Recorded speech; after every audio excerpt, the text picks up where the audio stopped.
Thank you, Madam Chair. Secretary Duffy, thank you for being here, and appreciated our productive and constructive dialogue by phone yesterday on some of the California transportation priorities that we've been discussing for a while. And I appreciate, Madam Chair, the opportunity to shed light on the bipartisan infrastructure law. It has meant more than $54 billion of investment in a number of projects throughout the state of California that not only help keep up with our transit needs, help keep modern and efficient some of the nation's busiest ports, and of course our extensive highway system. We're doing so to meet some deferred maintenance needs in some respects, but also making necessary improvements to accommodate both a growing population and a growing economy. So a lot of these projects have been a long time in coming, and we're finally glad to see the activity happening. But as we talked about yesterday, it's also critical that the administration supports some key events that are drivers of goods movement, people movement, and are a catalyst for modernization. Specifically referring to the LA 28 Olympics to be hosted in Los Angeles, the most populous region in the country already. But add to that the anticipated 15 million ticket holders coming to events in 2028. So to make it successful and to lay the foundation for economic growth well beyond the Olympics, we're looking to partner with the Department of Transportation in a big way. 2028 seems like a long ways away, but it's actually just around the corner from a planning and preparation standpoint, and we need funding for those preparations now. And I think it'd be helpful to have a designated line item in the president's budget to help us prepare not only for LA 28, by the way, but also to lay the foundation for the 2034 Winter Olympics in Salt Lake City.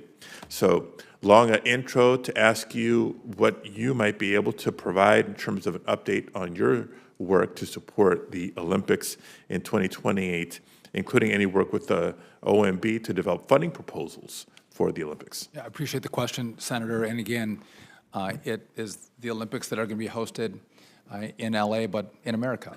And so there's a task force in this administration that we are part of, that I have designated someone to as we think through what should the administration be looking at. What are the needs of the greater LA area? As we, to your point, we're going to see a lot of people come into our country. We're going to move them. We have to house them. And again, that's a thoughtful process that we are engaging in right now. And I would agree with you. 3 years is right around the corner. It's not a lot of time. We have to move quickly.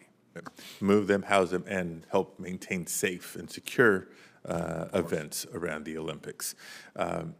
Question on a different topic. The Infrastructure and Jobs Act provided $8 billion in advanced appropriations for the FTA's Capital Investment Grants Program, one of the items that we talked about yesterday, which helps fund large transit capital projects.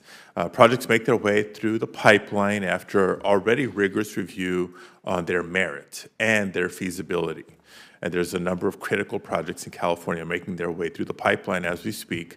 But as you can imagine, there's some constituents, there's some transit agencies back home, some municipalities that are a little nervous about the reliability of that funding, given some of the changes and whiplash that we're experiencing here in Washington.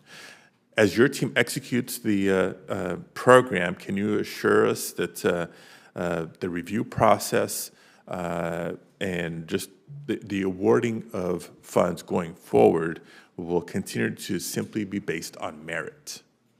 Yes, Senator. And I think you might be also referring to the California High-Speed Rail project, which we are going to. One of a number, yes. And per our conversation yesterday, our people have been in touch with the California Rail Authority, I believe is who that is. And but I do believe as a philosophy, if we commit to rail, if we commit to infrastructure, we should actually build the infrastructure we commit to. And I know that this project you've laid out, there's distinct differences for the LA to San Francisco portion of this high-speed rail. But when we give timelines and projections of cost that we can't meet and it's 33 billion. Now it's going to be like 133 billion. There was time frames that were set by, it should be done by 2020. Now there's no time frame in which it's going to be completed. That's not your fault, Senator, but we have to actually deliver on projects for the people. And we don't have high-speed rail in America. If we want to have high-speed rail and you want to dedicate money to it, let's actually show America what high-speed rail looks like, because we built it. We didn't just spend money on a project, we built a project. No, I respect that, Mr. Secretary, but to be clear, that's one of a number of projects I was making reference to. There's transit projects, including rail lines in and around San Diego. Second largest city in California, still another one of the largest cities in America, in and around Los Angeles. Yeah. Second largest city in America, but the anchor for the most populous county in America, around the San Francisco Bay Area. So areas of significant economic contribution to the nation and our federal coffers that can continue to grow with the proper infrastructure investment. So wanted to keep those moving along. Look, Yes. my time is up. I may submit some questions for the record, but appreciate your attention and partnership. Senator Sullivan.